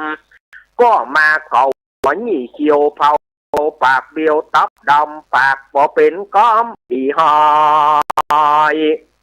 ผมสะไส้ผลกลัวว่าเข้าอยากหูใส่น้ำหวานอันน้ำตาลอันเขียวขุ่นกูก็หายไปสมจินเน่าอันกูจับไว้กินยามตอนแกงบอนล้ำใส่ส้มบาคามกูก็มาเสียไปเข้าต้มมันหมูตังปูแกงกับมาแข่งยาอ้อยคนขี้ก่อยกูจะไว้ตาฝีกูหายไปปากน้อยตักแกงพักกากูก็มาหายไปพริกปลายกับขิงแห้งตังงาอันกูตกแต่งคือกินลายตังเขาไข่ดำและขวบอันกูบ่อยากกูก็หายไปกูมาเสียได้เต้แหละกูก็มาเสียได้ยังนะต้นปูนดีตาตองแดงกระสมฝาดทับตาหับเสียยังแหนบน้อยพักบอกน้ำพักกับส้มหน่อไม้กูก็หายไปถ้าลุงตองแดงยังเกิงหนึ่งกูก็มาหายไปอันว่าตองตึงยังบังเกิงอันกูจะไว้งอมหัวหัวขัวกูดีบ่ข้างที่นี่บ่ล่างมาตายเพราะว่ามาผีพันนี้ให้เลือกมาตุ๊ดเนี่ยถงกูแหละนะกูก็มาเสียได้งาจ้างก็คำพงเป็กจอมคงแต่เจ้นปูมอนใหญ่เงาไม่ไผ่กูจะไว้เก่าลังตั้งหอยสังกูจะไว้เก่าขี้ขาดกูก็หายไปกูก็มาเสียได้แต่แหละนอกูก็มาป้อยมาเสียได้เกือบตีนนางตายห้าตั้งมีผ้ากาปอกขี้ปังพืชปอกขี้ปังพืชกลางโคมกูก็หายไปกูก็มาเสียได้ตังเบ้าน้อยลูกปากวินกูก็หายไปกับเล็กไฟปัดงอกปัดเหืองไหลไข่ย้อยศอกมาจริงจักออกเขียบยังกูก็หายไปบ่ไข่ตังบอกไข่อันกูจักเอาจักตาเอ็นแข้งตังหม้อแข่งกูจักเขากินโหนทางกูก็หายไปบอกขี้ปากกูก็มาหายไปโอ้ยน้องทุกขังแต่แหละน้อง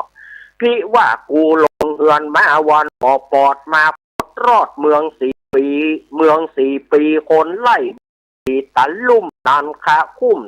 ปอตายพี่ว่าจักหายเหียแล้วกาบัดนี้มาปะมาตั้งไหลแถมเราค่อยใหม่เก่ามาถึงก็เฮยกล่อมวิบากเมืองตูคาตายบ่ได้หานางอมิตตาว่าอันก็มาให้เป็นกะถาวัดโกราจะพุทธังนี่กะพังดังนี้ผู้ใดยังหูตีพญาเวสสันดรผู้มีใจอันดีนั้นจะผู้ใดอาภาอันหนึ่งผู้ใดยังหูยังที่อยู่เวสสันตาระราศีผู้มีใจดีเพื่อแผ่เป็นที่เข้าไปหาแก่ยาจกคนคอเป็นดังธรณีอันใหญ่อันอาจารย์สั่งขันไว้ว่าได้240,000 โยชน์เป็นที่โพดตั้งหลายพระการหนึ่งอ่านว่าน้ำใจพญาเวสสันตาระเจ้านั่นนะก็อุปมาเป็นดังแม่น้ำสมุทรสาครอันเป็นที่ไหลไปหอมแห่งแม่น้ำน้อยตั้งหลายได้5 คือกงกายะมุนาอาจิระวดีระภูมหิตังคาตาคือกงกานองแรงรียะมุนาทีเต็มฟองอาจิระวดีนองกุงฟองสระภูพรั่งตัดฟองมหินองตั้งวางไหลตกไหลตั้งแต่ตั้งอโนมาโพราอันคนตั้งไหลมียังใจยังรอบเก็บกินกอบสองมือพิบอกมีดังตีว่ามานี่ก็ตักไอมอให้อะไรปากตักเอาไปกันถ้วยกันตีย่อมบ่มีบกบางเป็นวางย่อมเต็มไปจูเมื่อก็เป็นที่ยังชื่อแลดีลีภาการหนึ่งนานว่าพญาเวสสันดรนั้นนาก็อุกมาเปรียบไว้เป็นที่เข้าไปแห่งายาโจกต่างหลายอันฮ้อนคะหายโดยเขาของคอนของจริงปูนดูในเมื่อกูลงป่าไม้เพื่อให้หาผู้ใดมิใจหาศรัทธาบอกยังมักกาเตียวไตจักเข้าสู่ยังพระปันนักศาลาก็จักได้คณะนาบุญใจน้อยได้500 แสนตีแลนาเจตาบุตโตยามพรานเจตาบุตสุดตัวได้ยินเสียงมามันเห่ายังพรำเท่าจูจักะว่าผีตามอยก็มาเป็นดังเก่าจักวอกเท่าก็บ่มีหางจ้าปากวางฟานมาคืนต้นไม้จากว่าไก่ก็บ่มีคน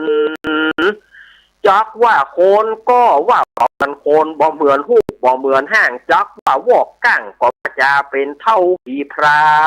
ยเป็นดับคือมันมาร้องให้ว่าการทำไม้นี่แหละนาเจตบุตรก็ถือหน้าไม้เข้าไปหาบอดาด้วยคำว่ายังพระมโนดังนี้อันว่าพรามผู้นี้มักว่าลงป่าไม้นะดังรือมันมาปริยาร้องให้ในป่าใหญ่ผู้พาเพื่อหาพญาเวสสันตรราชปานดังจะมาขออาการราชบุตรแห่งพญาเวสสันตรราชกากาทรงเจตบุตรก็เข้าไปถือหน้าไม้ตั้งสายคืนดีเป็นปลายไม้เข้าไปล่อตัวพรามแล้วก็เอากำสังะแข่งดาว่าดูสาราพรามทองมึงฟังจักป้นเล่ามือกูก็เฮอชีวิตตั้นในดงดานหิมปานมีหันและนาตามมัดทางป้ากาเป็นนาโตสัตอาหะตัสสะเจโตปริสันโสสิอรัญเยรุตโกรัตกาดังนี้ภิกขเวทุการาภิกขุต่างหลายอันว่าเจตบุตรเป็นพรานเนื้อเกิดแต่เชื่อพระมันไปไล่ป่าเดินดงได้ยินพรามหลงร้องไห้คลวดคืนป่าไม่ติดปืนแล้วก็ยืนต่อหน้าว่าข้าจะยิงพรามแล้วก็กล่าวกำกล่าวขนาบพรามเท่ากลัวว่าตุราพรามปาโลปูเท้าอันว่าเต้าพญาแห่งตูตั้งหลายหมู่สู่หากสิบหายด้วยอุบายอันโลภโลนขอยิ่งโป้นเรือประมาณเจ้าเมืองปัญหาก่อว่ากลัวชักล้มล่อปูยิงขับหนีเจียนจากคือพระประกันเมืองมาตั้นเอาจานยาและลูกฮักตังกู้หนีเข้าสู่ไปนะบัดนี้ตั้นมาหาแถมเล่าเจือจัดเก่าของกันได้ฮับการแต่บานแล้วยังเย้าว่าตั้นจับปอยังมาขอแถมเล่าอย่าหวังได้ดาเก่าปอสองอย่าหวังปองหาตั้นเต้าสีตั้นนาปู้ว่าหาพญาปัญญาบ่ได้มักว่าป่าใหญ่ผู้พาเพื่อทำหาพระราชบุตรเป็นประดุษดังโลกยางตัวขาวงากินป่าปืนเล่นนินาด้วยยาพิษกูยิงใส่ต้องมึงตาย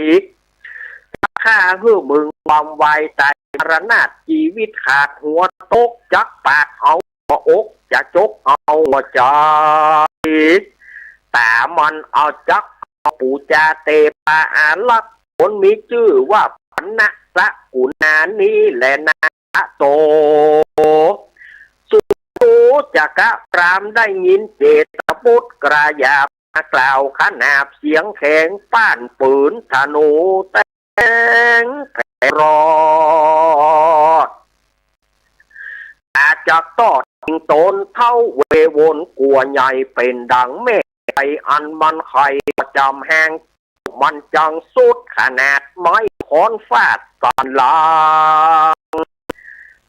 ก็มาดังเอ็กพัดบังแตกไปมามันกล่าวกำมุสาวาดดังปราดแต่โหนดังตอบยังกำเจตบุตรว่าดูการานเจตบุตรก็ยิงพรอดพรำเท่าหัวงูจริงธนูว่าอุ่นว่าวาดยาวตันรอดปูลวง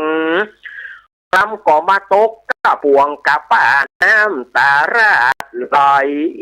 นองยกมือตั้งสองขึ้นกราบว่าข้าลาบแล้วเจ้าหลานจงฟังอันปู่จักกล่าวตามดังกล่าวมีมาพระราชาโตนปู่อันอยู่แต่ท่านเวียงใจข้ามาอาราธนาพระตนลูกคือสิกเมื่อผูกแตนเมืองฮืดร้อยรุ่งเรืองดังตัวเป็นดังนี้เล่าของตีข้ามีกูลเต้านี้โสยักว่าเป็นกดจุ่งข้าเสียเจ้าจะได้ฟังคำอะเหียนเจ้าข้าจักเล่าตั้งแต่เก้าโบราณจุ่งฮือเจ้าลานก่อนไผ่บ่อนราวีข้าบุกตีคนใจนับชื่อใดว่าทูตาอันว่าพญาโตในใจไปสืบกำเมืองลูกเป็นคนใจพระบุญเรืองตนป้อหลานอย่าได้ด่าต่อบุกตีผู้มีพญาดีประณีตอันหูจารีตธรรมดาแต่โบราณมาแต่ก่อนก็บอกหูแห่งของและล้านเฮดูการาปราณเจตบุตรเป็นโอข้าจักเล่าประวัติข่าวสารจุงเฮอเจ้าหลานฟังดูอย่าเกียดกรรมสมเสียดโกธาพระราชาโตนป้อมาไข่หันลูกนรสีทางผู้สีตนแม่เชื่อแต่นอเตวีมีไม้ทีหักลูกมีใจผูกสิเนหายังอัตตาลันยิ่งกับตังสไปมิ่งทีพญาสรีสนใจโตนปู่อยู่บ่ได้กึดเติงหาจิงไปข้ามาอาราธนาตนลูกคือสิกเมื่อผูกแตนเมืองเจิญพระบุญเรืองเสวยอาจสาวราชสองตีข้าบ่มีกำไรรบไม่บังสังพี่ว่าเจ้างูที่อยู่ในห้องกูพระปันนะศาลาแห่งพญาเวสสันตรราชเจ้าขอจุงบอกแก่ข้าเท่าลุงปันคนธราตาตานะเมื่อพรามเท่าจูจกยกอธิกรอันเป็นจาริตแก่นายพรานเจตบุตรฟังเมื่อนานนะพรานเจตบุตรก็มีใจอับรมโจมชื่นมีปิติตื่นด้วยดีร่ำเปิงในใจว่าพระผู้นี้บ่โหดจักเป็นประโยชน์นักแน่จะมาพญาบุตรแต่เมืองเราสวยเมืองดังส่งตีการนิ่งใจสันนี่แล้วก็มัดแม่ตั้งหลาย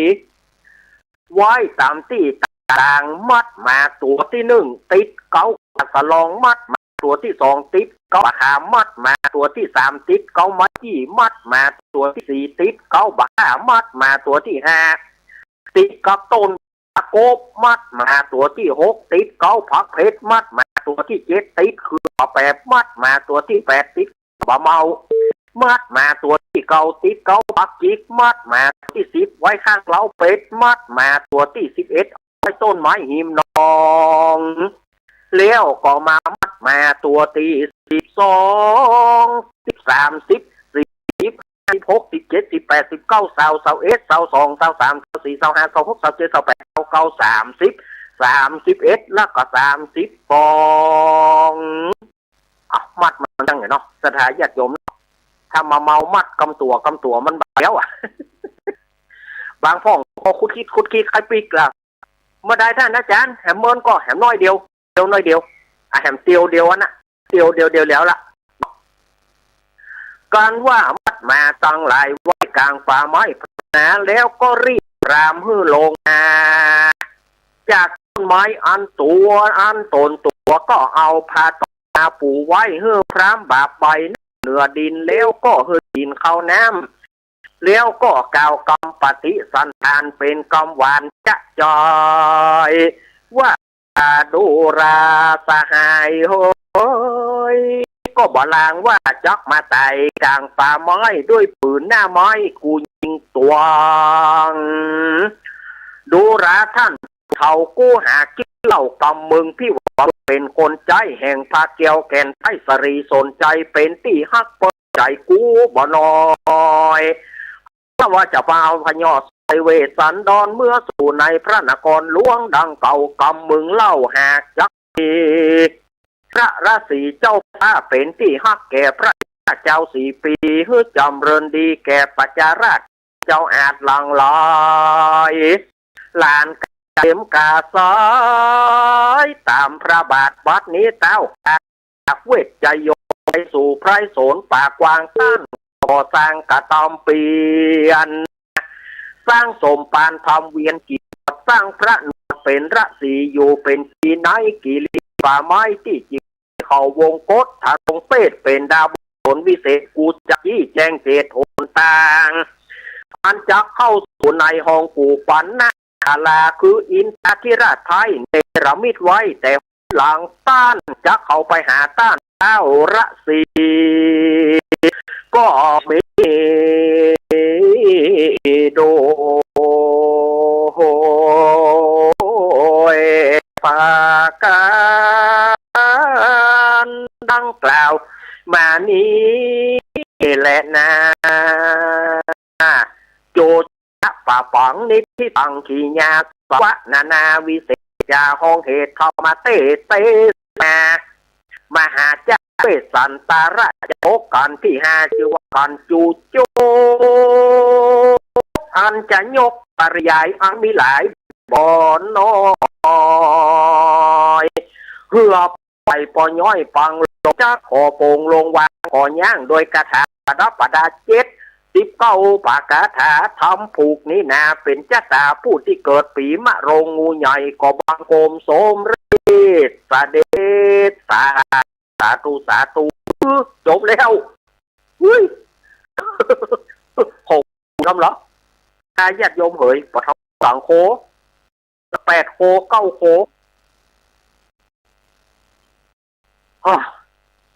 เดี๋ยวกันเนอะญาติโยมอาตมาขอหายใจก่อนหายใจก่อนมั้ง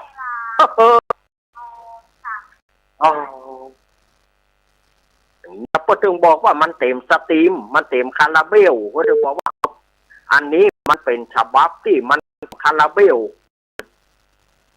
ถึงบอกแล้วว่ามันเน่าถึงบอกแล้วตั้งแต่ต้นแล้วว่ามันเต็มคาราเบลมันเป็นทำผูกแยงที่สุดเอาสดาญาติโยมมาประเคนประเคนมาเจ้าภาพการทำทุกท่านเน้อก็จะได้เปิดสายที่เรากันเองจะเปิดสายแล้วเนาะเองอีด โอ้หายใจต้องในสดาญาติโยมเฮ้ยจบแล้วบอกโอ้โทรทำโมครั้งเนี่ยเถอะ8 ครั้ง 9 ครั้งเนี่ยเถอะญาติโยมทำยาวแต่ยาวว่าอีล้ำเหลือเขาว่าคืออาตมาได้กินทานเฮยอย่างเงาล้ำก็เนี่ยใจมันก่อนจนถ้าจะเอาแบบเต็มคาราเบลมันต้องเต็มอย่างอี้มันต้องเต็มทำอย่างอี้เอาเต็มคาราเบลนะแสดงโยมเนาะเอาป้อนอีป้อยแม่ยัดเนอ ยะถาวาริวหาปุราปริปุเรนสาครังเอวะเมวะโตทินังเอตานังอุปคติอิสิตังปะตุมหังคิปะเมมิสตุเอปุเรนตุสังกปะจันโทปนารโสยะถามณิโจติรโสยะถาภวัตสปีติโยมิวัชันตุสัพพะโรโกวินาสันตุเอภวะสวนตารโยสุขีติกายุโกภวะวะท่านสีริสานิจาพุทธปัจจายจตารโรธรรมวัฏันติอายุวันโนสุขังปะลังสาตุสาตุสาตุสัทธาญาติโยมก็ได้ฟังธรรมแล้วเนาะต่อไปนี้ก็การเปิดสายแล้วมาก่อนเรื่องว่าบัดได้เปิดสายแล้วยี่หว่าโอ้ยอัตราของหุยคำเนอะอุ้ยโอ๊ตลำไปเนาะของหุยสัทธาญาติโยมเผยวางสายแล้วเนอ0837611775เอาใครจะโทรเข้ามาโทรเลยบอกว่าอยู่จุดห้องใดเอาโทรนะโอ้หนีกันไปหมดแล้วกันนี่บะล่างหนีกันไปหมดแล้วจะไปฟังนี่กันนะมาอีแม่เขาอีป่อเขา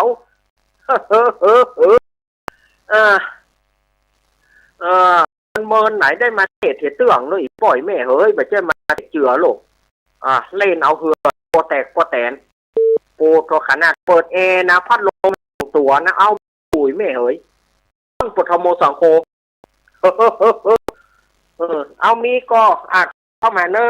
สายญาติโยม0837611775บอกว่าจะเป็นไปวันตกวันออกใต้หนเหนือลำปางก็ได้ฝางก็ไม่ก็ได้ละปูนก็ได้เอามาเลยฟังกันดีบอหายแสบหมดโอ้หายแสบหมดประเดี๋ยวนี้มีไผ่โทรเข้ามาสักคนเดี๋ยวนี้โอ้หลับกันว่าอย่าได้อีแม่เอ๋ยไอ้หยางเสียได้การทำ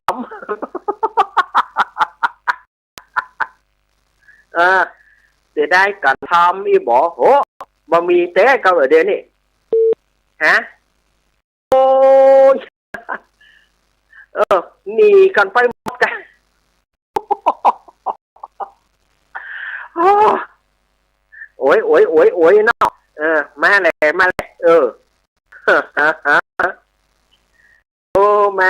โทรเข้ามาพ่อ0837611775วันนี้อย่างหายหมดญาติโยมเฮ้ยหายหมดบ่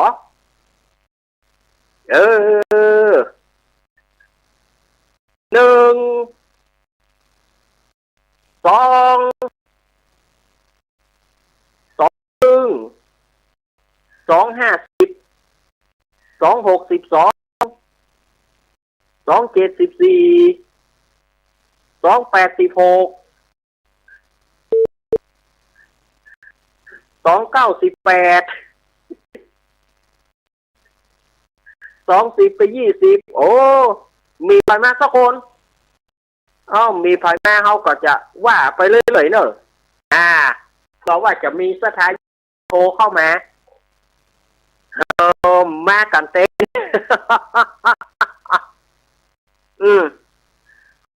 อีแม่ฟังลูกเน้นรับไอ้เหี้ยเนาะว่าใหญ่หายแซบไปนี่เอามามีอยู่เจริญปอน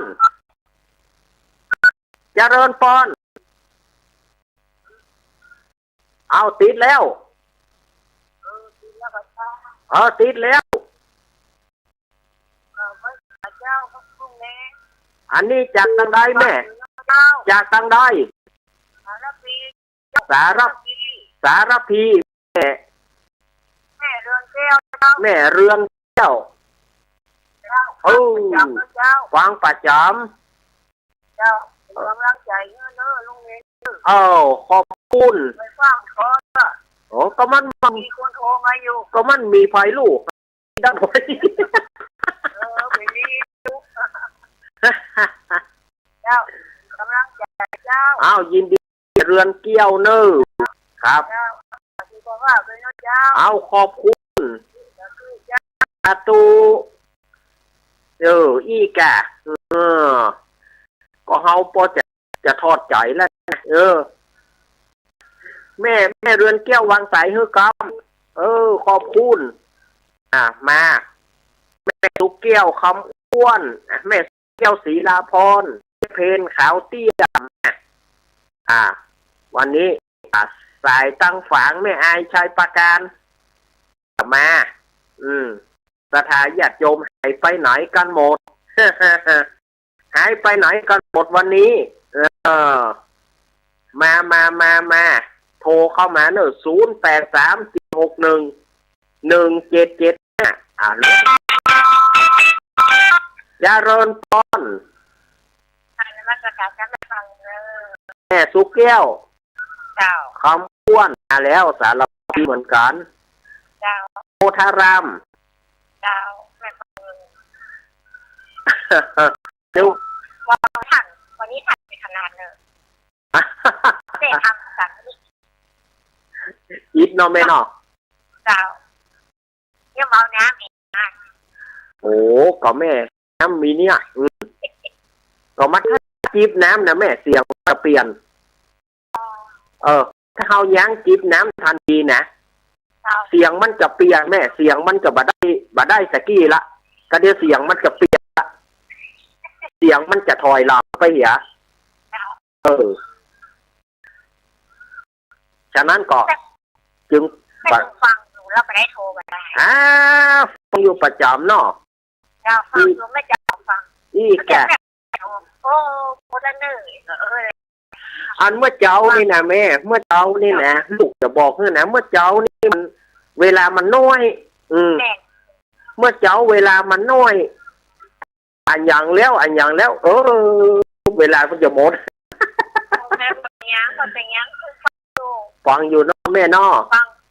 สมกูองอ่ะ ขอบคุณแม่สุกเกี้ยวเลย เจ้าน้ำมันก็แกง แม่สุกเกี้ยวอ้วนสีโพธารามโอ้ปีแม่เรือนเกี้ยวแม่สุกเกี้ยว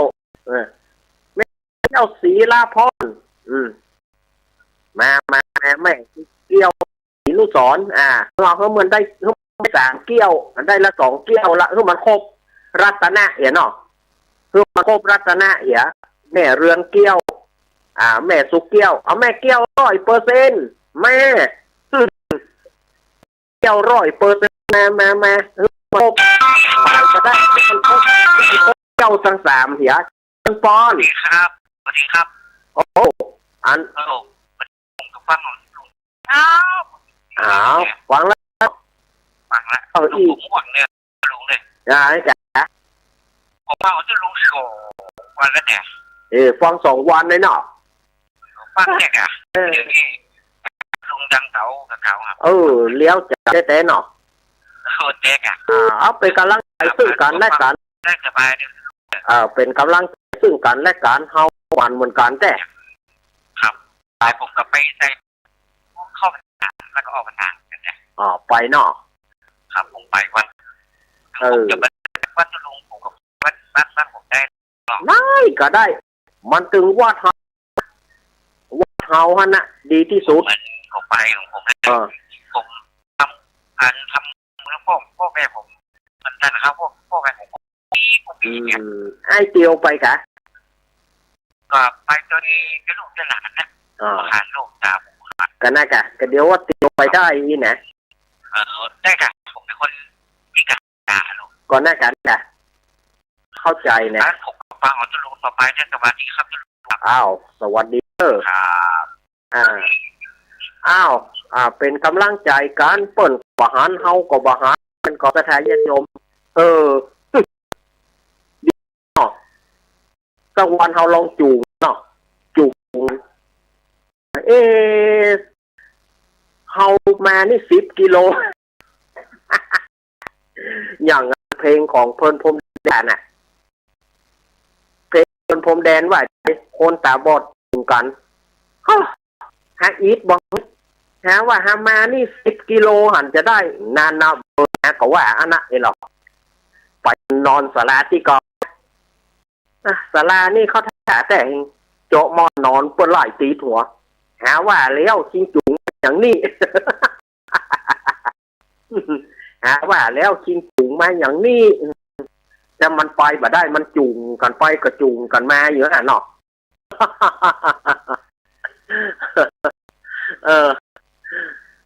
เป็นเรื่องเล่านะแต่ความจริงมันก็บ่เป็นอาตมาก็อยู่ครับ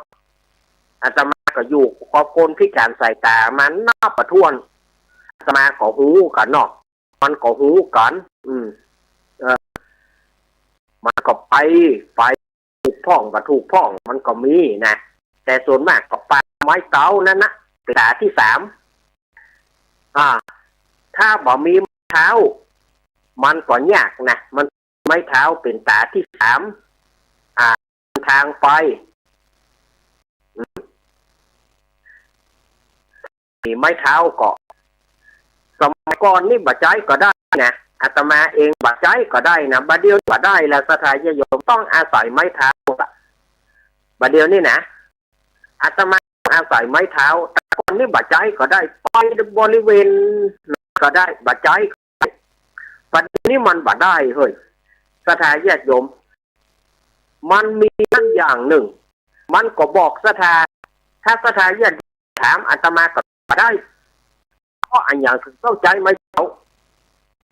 เพราะว่านั่นมันอยู่ที่ห้านมันตึงแบบทางใดนี้แต่ถ้าว่ามันเป็นได้ว่าเฮาถ้ามีการมีงานต้องใจถ้าบ่ใจเสียงเครื่องมันดังมันบ่หูอันใดอันนี้บอกกันถ้าอยู่ว่าเฮาถ้ามีการมีงานกระทึกอีนะจะต้องอาศัยไม้เท้าถ้าบ่มีไม้เท้ามันไปบ่ได้เลยญาติโยมมันดังแต่เฮาบ่ได้ไปไหนเฮามันอยู่กับที่มันบ่ได้รับขยื่นไปทางใดมันอยู่กับที่นั่นแต่ถ้าเป็นบ้านเฮาเนี่ยมันจำเป็นละถ้าอย่างมากระทึกคือคมนี่นะเสียงคนก็ดีเสียงดีนะมันไปบ่ถูกโดยเฉพาะหน้าจักจั่นนี่ญาติโยมหน้าจักจั่นนี่นะคนตาบอดทั่วไปตายเลยหน้าจักจั่นนี่จักจั่นมันห้องกันจ่อแจนะไปบ่ได้สถานญาติโยม ไปบ่ถูกโต่งกลางหอกต้องอาศัยไม้เท้าการอาศัยไม้เท้าเต้ๆนะเงี้ยอยู่โหลงอยู่ถ้ามีจักจั่นนี่นะอาตมาตึงกัวแล้วก็ครูเปิ้นก็ตึงบอกอาจารย์ที่สอนไม้เท้าเปิ้นก็ตึงบอกว่าตาบอดส่วนมากการจั่นการอาตมาตึงบอกการเตะนะมันได้ตื่นกันนะมันอันใดเป็นอันเบาไปทางใดเป็น ครูสอนเพื่อกระตือว่านะเอานี่การจัดจานบ่ะแม่นะอาจารย์ผมตุ้มทีเนาะครูเขานี่การเสียงจานการจานห้องนี่ไปไหนละนี่นะก็ได้แยกมันอย่างอันบอกหูมันบอกหูพอบัดจ้างยาวอันใดมาสายญาติโยมจะตอบสถานญาติตึงบ่ถูกเพราะสถานญาติโยมก็ตึงบ่เข้าใจว่านี่อาตมาเขาต้องเดินทางอย่างนี้นะมันบ่จ้างบอกไปไหนต้องอาศัยไม้เท้าเป็นตาที่3มีอาจารย์ของอาตมาแต่บัดเดี๋ยวนี้เพิ่นเกษียณอายุละ อาจารย์วิทยะเพิ่นอยู่ขอนแก่นเพิ่นสอนอยู่มหาวิทยาลัยขอนแก่นสอนอยู่ที่เรียนสอนคนตาบอดขอนแก่นท่านอาจารย์วิท ยะท่านนี้ไปไหนบ่ได้ใจไม่เอาอาศัยใจหมาใจหมานำตางเนี่ยเป็นเหตุที่ลุงพงเทพกระโดนชำนาญจะเอาเพลงนี้มาฮ้องชีวิตชามีแต่หมาพาไปเนี่ยมาจากอาจารย์วิริยะไปไหนใจหมาแต่อาจารย์ยังมีชีวิตอยู่ก่อนนะอาจารย์วิริยะโรงเรียนสอนคนที่ขอนแก่นนะคงจะบัดเดี๋ยวนี้เปิ้ลก็ต้องเกษียณอายุละแล้วเปิ้ลก็คงแก่ละถ้าเปิ้ลมีนัก80 ปลายปุรากาเนาะเปิ้ลใจหมานำต่างสถาญาติโยมหมาของเปิ้ลนั้นจะอยู่กับเปิ้ลตัวหนึ่งจะอยู่กับเปิ้ล12 ปีพอ12 ปีเปิ้ลก็เปลี่ยนเอาตัวมานะเอาตัวเก่าตัวนั่นก็อยู่กัน12 ปีหมาที่นำทางของอาจารย์วิริยะนี่นะนะเปิ้ลใจหมาแล้วหมาเปิ้ลฮุกคำนี่สถาญาติโยมเปิ้ลฝึกเพื่อกอดโดยเฉพาะเวลาจะไปที่ไหนนำไปถ้าไปบ่ถูกมันจะส่งเสียงฮีก็เป็นหมาอย่างชาวบ้านเขาได้ความเนี่ยไปหอนใส่เจ้าหมูมันไล่คบกัน แต่ว่าหมาของอาจารย์วิริยะนี่นะเปิ้นฝึกโดยตรงเวลาไปไหนแต่งเดินผิดมันจะส่งเสียงฮีแปลว่าหูเตียวผิดเนอะมันจะนั่งให้ถูกต้องตรงเป๊ะเลยไม่ต้องใจเตากำเจือกมาอย่าเอาซ่อนงัวนะใช่ญาติโยมกำเจือกอย่าซ่อนเอาซ่อนงัวนะอาจารย์พวกกับป้าเอาหมานะกับป้าไปที่ไหนบอกขึ้นมันหูเหี่ยว่าจะไปจุดนี้เนอะจะไปจุดนี้เนอะแล้วก็จะลงตื่นนี้อีนะมันปาไปได้ถูกต้องมาตัวหนึ่งจะอยู่ก็เปิ้ล10 ปีถึง12 ปีเปิ้ลก็มาเอาหมาทั้งคืนเอาหมาตัวใหม่มาเปลี่ยนเถอะถ้าเปิ้ลมีชีวิตอยู่คง80 ปลายนะอาจารย์วิริยะอาตมาก็ยังชื่นชมเปิ้ลอยู่นะเปิ้ลเป็นอาจารย์สอนที่ศูนย์คนตาบอดขอนแก่นเนาะถ้าเปิ้ลบ่ดีถ้าเปิ้ลบ่มีชีวิตแล้วก็เปิ้ลก็เกิดมาจากหน้าเปิ้ลก็คงตาดีเนาะอาจารย์วิริยะนี่นะแต่บอกว่าจะมีชีวิตอยู่ก่อนอาตมาก็จากศูนย์มา40 กว่าปีสถานว่าจากศูนย์มา40 กว่าปีแล้วดู41 ปี42 ปีแล้วอาตมาจากศูนย์มาแล้วก็จากนั้นก็มาได้ปะกับอาจารย์เนี่ยมันคนไปไหนกับใจหมานั่นนะหมาเปิดตัวเด้อคงโยงไว้อู้มาหือเวลาหมดแล้วเนอะอาตมาจะได้จรจาอำลาสถาญาติโยมไปก่อนไปลืมเนอะวันที่20ก่อปลากันไปหลอดที่สถาบันธรรมาภิวัตน์โสเกินอำเภอแม่เมาะจังหวัดลำปางเนอะ